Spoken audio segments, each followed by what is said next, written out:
Echo isn't a delay anymore when you flip one switch. The invert switch in Echo sits in the feedback section, and almost nobody touches it. At long delay times, it's barely noticeable. A little tonal shift, some different frequency emphasis, nothing dramatic. But I used to think that was the whole story, so I left it alone for months. Dotted eighths, some feedback, dry wet dialed in, done. Every time I wanted a reverb texture, I'd reach for an actual reverb plugin.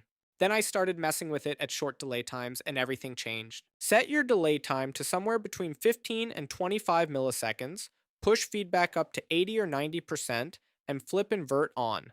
What happens isn't delay. The polarity flipped feedback signal cancels against the original in a series of notches and peaks across the frequency spectrum. Those notches and peaks produce hollow phaser-like tones, apparent pitch shifts, and a diffuse wash that reads as reverb but with a metallic, resonant edge that no reverb plugin I own can replicate. It sounds like a sheet of metal vibrating at a frequency your room doesn't have.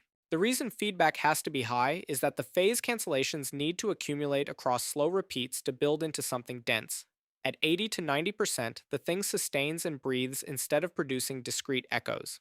And without a high pass filter around 150 Hz, the low end piles into a rumble that sits under your mix like a problem you can't identify. Echo has a filter section built in, so you don't need anything outside of it.